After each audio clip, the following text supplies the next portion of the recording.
menyampaikan argumennya. Pada menit ke-1, tim kiper akan memberikan ketukan sebanyak 1 kali untuk menandakan waktu pembicara boleh diinterupsi. Apabila waktu penyusunan interupsi telah habis, tim kiper akan mengetuk palu sebanyak 2 kali. Baik, itu saja ketentuan lomba ini. Saya mulai.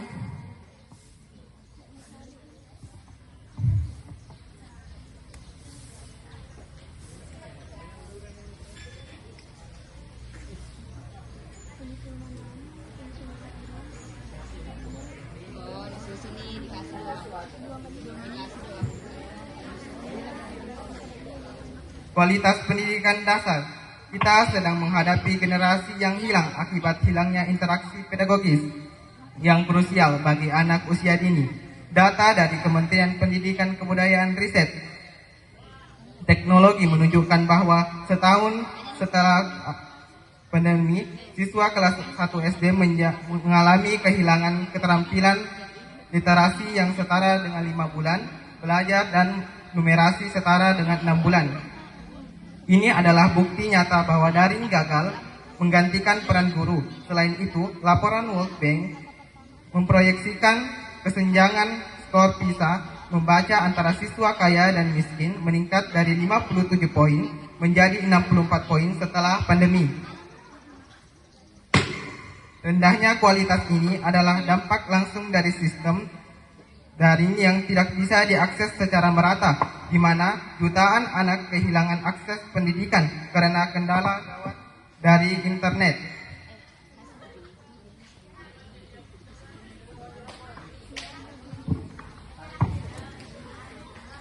Baik, terima kasih kepada pembicara atau opening statement dari tim pro.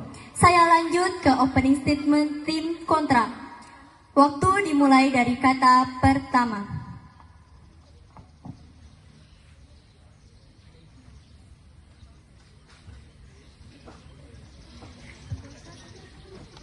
Assalamualaikum warahmatullahi wabarakatuh. Dewan juri yang terhormat, rekan berpikir dari tim pro, serta para audiens yang sempat hadir. Perkenalkan, nama saya Indra, selaku pembicara pertama yang sangat menentang mosi kali ini, yakni sistem pembelajaran daring selama pandemi adalah penyebab utama rendahnya pendidikan dasar saat ini. Kualitas pendidikan tidak boleh dipersempit hanya pada metode penyampaian, melainkan harus dilatih dari kemampuan sistem tersebut dalam pemberian akses, mendorong adaptasi, dan mengembangkan potensi siswa perubahan menuju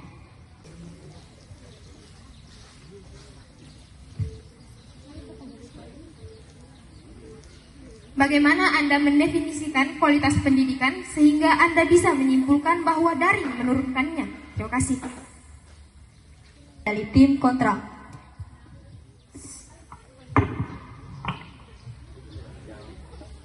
Yang terhormat, Sebentar. Baik, kata pertama. Baik, menit dimulai dari kata pertama. yang terhormat Dewan Juri yang arif lagi bijaksana, yang kami hormati tim pro serta para audiens yang sempat hadir. Melanjutkan apa yang telah disampaikan oleh pembicara pertama kami, saya selaku pembicara kedua akan membawa perdebatan ini ke ranah yang lebih teknis. Dewan Juri yang terhormat, mari kita berpikir secara sistemik. Pendidikan adalah sebuah ekosistem multivariat. Jika hari ini kita melihat penurunan kualitas, itu bukanlah anomali yang lahir dari ruang hampa daring, melainkan gejala sistemik dari patologi pendidikan yang sudah mengakar jauh sebelum adanya pandemi. Mengkambing hitamkan teknologi hanya akan mengalihkan pandangan kita dari dosa darah struktural kurikulum yang kaku, ketimpangan infrastruktur yang kronis, dan rendahnya literasi digital. Memasuki bagian argumentasi, saya akan membuktikan bahwa pembelajaran daring adalah sebuah cermin yang memantulkan keretakan sistem yang sudah pecah, menolak dari rigiditas kurikulum. Saya menyatakan dengan tegas bahwa terima kasih. Rigiditas kurikulum, saya menyatakan dengan tegas bahwa penurunan kualitas pendidikan bukan disebabkan oleh layar komputer, melainkan oleh beban kurikulum yang dipaksakan norma di tengah situasi anomali. Dalam psikologi pendidikan dikenal istilah Continuum teori beban kognitif. Masalah utama di Indonesia adalah pemerintah tetap menuntut pencapaian kompetisi dasar yang sama beratnya Sarang untuk pengguna yang sudah terlewat batas dalam menggunakan alat digital.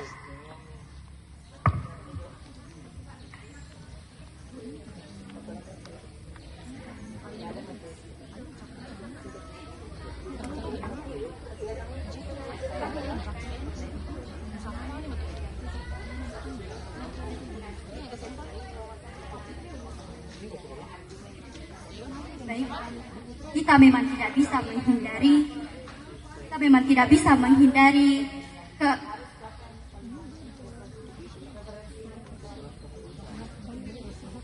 Baik, seperti yang dikatakan oleh Timpro, keterbatasan alat digital itu sama saja menyetujui mosi kami karena yang telah ditentukan, yaitu mewajibkan seluruh tugas esai dikerjakan secara tulis tangan di dalam kelas tanpa akses internet guna mencegah penggunaan AI. Tim kami mendukung mosi ini karena memiliki dasar hukum yang kuat. Pertama, Undang-Undang Nomor 20 Tahun 2003 tentang Sistem Pendidikan Nasional menegaskan bahwa tujuan pendidikan adalah membentuk peserta didik yang jujur dan bertanggung jawab. Tugas tulis tangan di kelas tanpa internet membantu memastikan kejujuran akademik dan mencegah ketergantungan pada AI. Kedua, Undang-Undang Nomor 12 Tahun 2012 tentang Pendidikan Tinggi menekankan pentingnya integritas dalam karya ilmiah. Kebijakan ini menjadi langkah pencegahan terhadap plagiarisme dan penyalahgunaan teknologi. Ketiga, Undang-Undang Nomor 14 Tahun 2005 tentang guru dan dosen memberi kewenangan kepada guru untuk menentukan metode pembelajaran terbaik, termasuk tugas tulisan tangan demi menilai kemampuan asli siswa. Terakhir, Undang-Undang Nomor 11 Tahun 2008 tentang Informasi dan Transaksi Elektronik mengatur penggunaan teknologi secara bijak sehingga pembatasan AI dalam konteks ini adalah langkah yang wajar. Terima kasih. Baik, terima kasih. Assalamualaikum warahmatullahi wabarakatuh. Waalaikumsalam. Selamat siang dan salam sejahtera bagi kita semua. Terima kasih kepada moderator, juri yang amat kami hormati, tim lawan, serta rekan-rekan berpikirku. Hadirin yang berbahagia, hari ini kami berdiri bukan sekedar untuk berbicara, tetapi untuk menegaskan satu hal, kebenaran tidak datang dari suara terbanyak, melainkan dari argumen yang paling kuat dan masuk akal. Dalam debat ini, kami tidak hanya membawa pendapat, tetapi alasan yang kuat mengapa posisi kami layak dipertahankan. Kami dari tim kontra dengan tegas tidak sependapat dengan mosi hari ini yang menyatakan bahwa mewajibkan seluruh tugas esai dikerjakan secara tulis tangan di dalam kelas tanpa akses internet guna mencegah penggunaan AI. Mengembalikan siswa ke kertas dan pena untuk menghindari AI bukan sekedar langkah mundur, melainkan sebuah pelarian dari realitas teknologi. Pendidikan seharusnya adalah jembatan menuju masa depan, bukan mesin waktu yang membawa kita kembali ke masa lalu. Kebijakan ini adalah solusi jangka pendek yang mengorbankan kualitas riset, inklusivitas, dan kesiapan siswa dalam menghadapi dunia digital yang tak terelakkan. Terima kasih. Baik, terima kasih kepada pembicara satu dari tim kontra yang telah menyampaikan opening statement-nya. Keanekaragaman hayati yang ada di lingkungan sekolah kita, mengingat juga minimnya kesadaran yang dimiliki oleh siswa akan bahaya dari sampah plastik, yang dimana sampah plastik ini akan juga berdampak pada kesehatan kita sebagai para siswa. Dan yang kedua, sekolah adalah tempat pembentukan karakter. Larangan ini bukan hanya aturan, tetapi sarana edukasi yang efektif untuk menanamkan nilai tanggung jawab terhadap lingkungan yang akan terbawa hingga dewasa. Dan kurangnya sampah plastik dapat membuat lingkungan sekolah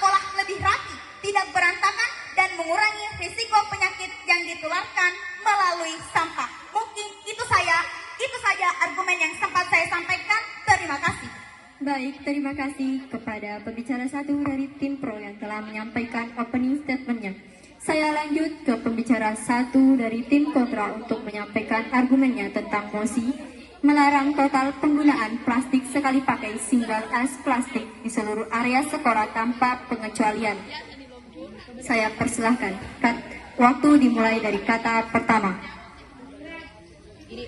Yang terhormat Dewan Juri, tim lawan dan para audiens, kami dari tim kontra menolak kebijakan larangan total penggunaan plastik sekali pakai di seluruh area sekolah tanpa pengecualian. Penolakan ini bukan karena kami mengabaikan isu lingkungan, melainkan karena kebijakan tersebut tidak realistis, tidak inklusif, dan berpotensi menimbulkan masalah baru.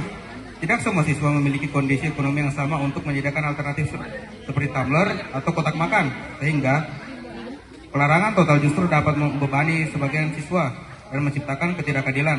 Selain itu, akar masalah sebenarnya terletak pada rendahnya kesadaran dan lemahnya sistem pengelolaan sampah. Tanpa perbaikan pada aspek tersebut, larangan hanya akan memindahkan masalah, bukan menyelesaikannya. Oleh karena itu, pendekatan yang lebih tepat adalah Baik, saya ucapkan terima kasih kepada pembicara tiga dari tim kontra. Selanjutnya saya lanjut ke closing statement dari tim pro. Menit dimulai dari kata pertama.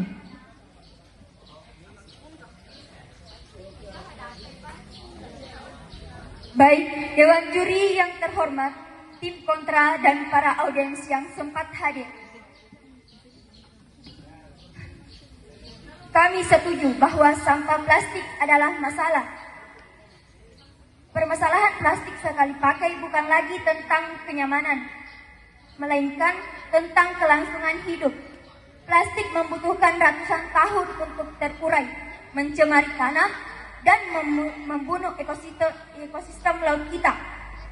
Kita tidak bisa menukar kesehatan bumi dengan kepraktisan sesaat. Terutama dalam bidang medis, higienis, dan ekonomis, masih sangat dibutuhkan. Pelarangan drastis akan menghantam industri, mematikan mata pencarian ribuan pemulung dan buruh. Yang kita butuhkan bukanlah pelarangan, melainkan perbaikan sistem manajemen daur ulang, edukasi masyarakat, dan inovasi pada pengelolaan limbah. Baik, terima kasih. Baik, saya ucapkan terima kasih kepada tim pro yang telah menyampaikan closing statement-nya. Saya lanjut ke tim kontra. Silahkan menyampaikan closing statement. Menit dimulai dari kata pertama. Hadirin yang kami hormati, tim pro menawarkan sesuatu yang terdengar tegas, namun sesungguhnya terlalu sederhana untuk masalah yang kompleks. Mereka ingin melarang secara total tanpa pengecualian, seolah semua siswa berada dalam kondisi yang sama, memiliki akses yang sama, dan siap pada waktu yang sama. Padahal realitasnya tidak demikian. Kami tidak menolak perubahan, kami menolak cara yang terburu-buru dan tidak adil. Kebijakan yang baik bukan hanya tegas, tapi juga bijak. Interupsi. Ya. Baik, terima kasih atas kesempatan yang telah diberikan kepada saya selaku pembicara pertama di tim pro. Nah, bisakah Anda mempertimbangkan pendapat Anda, argumen Anda, perspektif Anda tentang tidak setujunya Anda dengan mosi debat pada pagi hari ini, yaitu melarang total penggunaan plastik sekali pakai di seluruh area sekolah tanpa pengecualian. Seperti yang saya katakan tadi, bahwa sampah plastik merupakan penyumbang terbesar sampah di sekolah, terutama kemasan makanan dan minuman.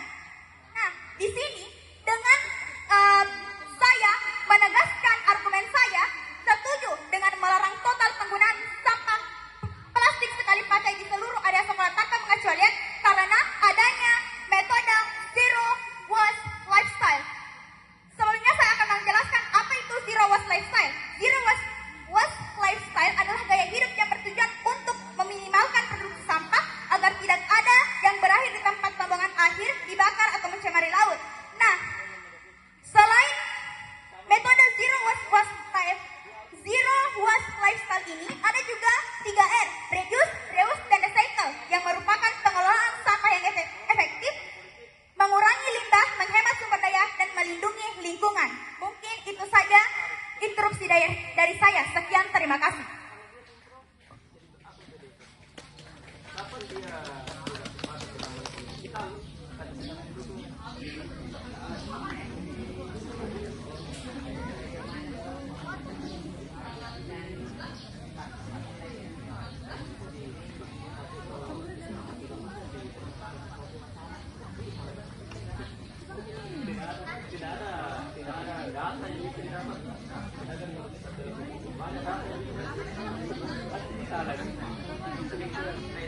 Baik,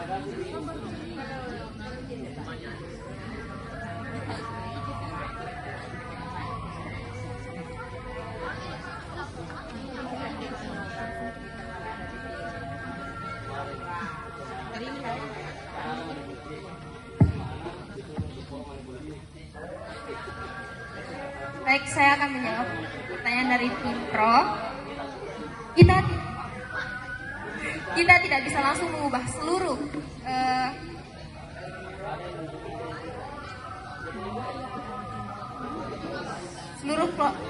seluruh kebijakan yang ada di kantin. Karena apa guna integritas di atas kertas jika siswa dehidrasi karena tidak mampu membeli minuman botol kaca yang mahal? Terima kasih. Baik, kepada kedua peserta saya ucapkan terima kasih. Untuk babak selanjutnya nanti saya akan umumkan kembali. Kepada kedua peserta saya persilahkan dengan hormat untuk turun dari panggung. Dari tim Pro yang akan membuka jalannya debat pada hari ini. Bersama saya telah hadir rekan satu tim saya. Di sebelah saya, Nova Alfatira selaku pembicara kedua argumentasi. Dan di sebelahnya lagi, Syam Suryadi selaku pembicara ketiga closing statement. Terima kasih. Baik, langsung saja kita mulai lomba debat kita pada hari ini. Kita mulai dari tim Pro untuk menyampaikan opening statement-nya. Waktu dimulai pada kata pertama.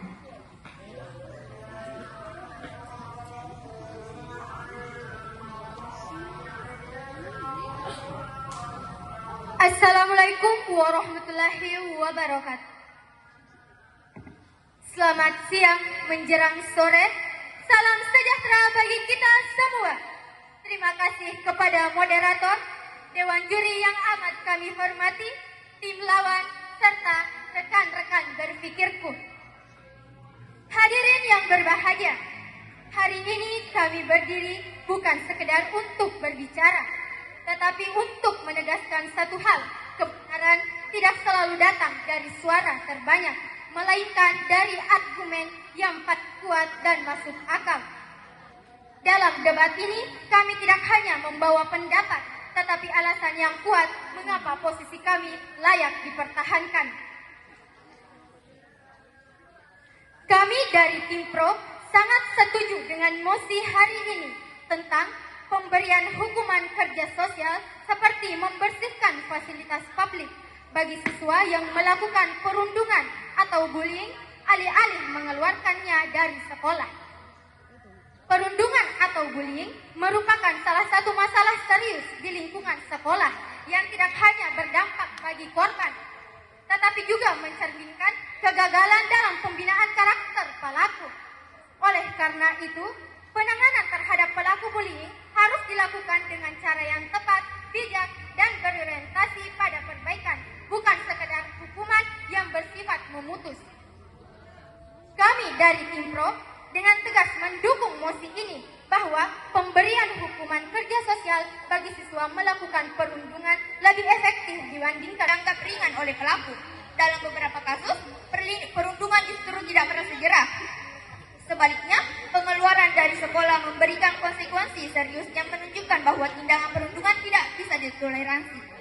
3. Menjaga disiplin dan citra sekolah. Sekolah juga harus menegakkan bahwa aturan secara konsisten. Jika pelanggaran berat hanya diberi hukuman ringan, hal ini dapat menunjukkan bahwa wibawa dan aturan dan memberi sinyal bahwa perundungan tidak ditangani secara serius. Sebagai penutup, kami tegaskan bahwa meskipun pembinaan itu penting, tidak semua kasus dapat diselesaikan dengan pendekatan yang sama. Terima kasih. Baik, saya ucapkan terima kasih kepada pembicara satu dari tim kontra. Selanjutnya saya persilakan kepada tim Pro pembicara 2 untuk menyampaikan argumennya. Baik. Assalamualaikum warahmatullahi wabarakatuh.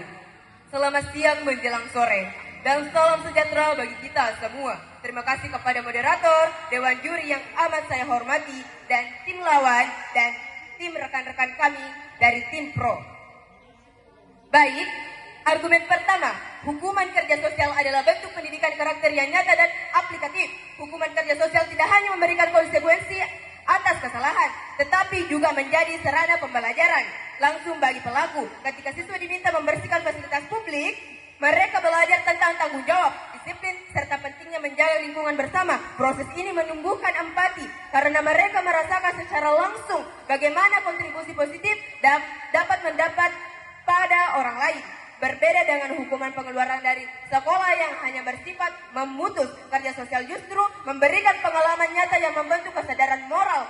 Pelaku tidak hanya tahu bagaimana perbuatannya salah, tetapi juga memahami bagaimana seharusnya mereka bertindak sebagaimana bagian dari masyarakat. Inilah esensi justru pendidikan yang sesungguhnya, yaitu membentuk perilaku melalui pengalaman, bukan sekedar memberikan sanksi. Interupsi diterima, saudaraku.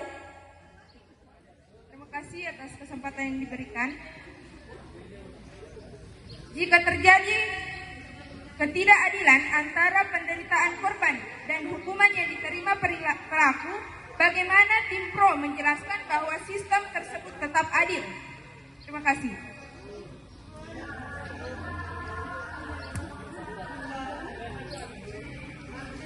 Baik, intrusi jadi, keadilan bukan tentang penghilangan orang, tapi tentang pertanggungjawaban.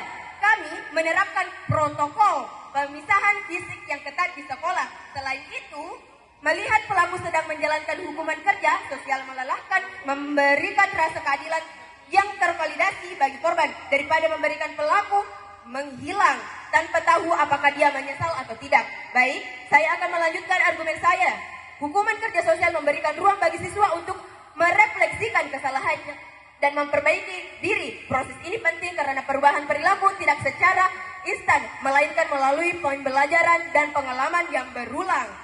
Dengan tetap berada di lingkungan sekolah, siswa juga masih mendapatkan bimbingan dari guru dan sistem pendidikan yang mendukung proses perubahan tersebut.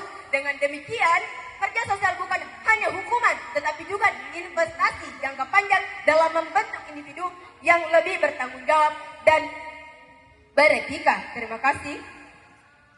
Baik, terima kasih kepada moderator atas kesempatan yang diberikan. Dewan juri yang terhormat, sebagai pembicara kedua, saya akan memperkuat posisi tim kontra sekaligus menanggapi argumen dari tim pro. Pertama, tim pro mengatakan bahwa hukuman kerja sosial bersifat edukatif dan mampu memperbaiki perilaku. Namun, kami perlu menegaskan bahwa tidak semua pelaku perundungan dapat diperbaiki hanya dengan pendekatan. Interupsi, saudaraku. Baik, terima kasih telah menerima interupsi dari tim pro. Anda mengatakan tadi bahwa hukuman kerja sosial tidak beretika.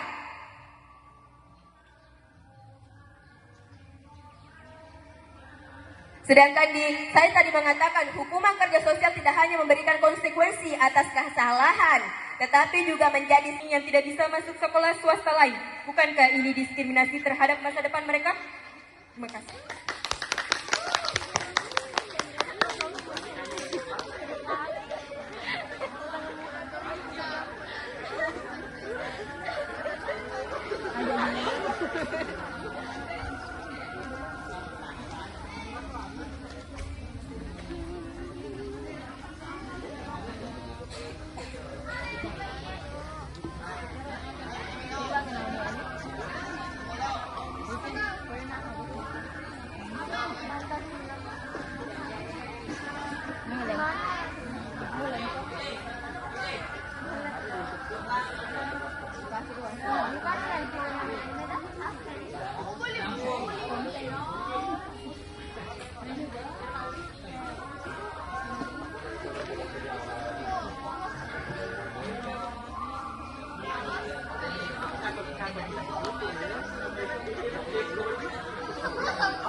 Yang tidak bisa masuk sekolah swasta lain.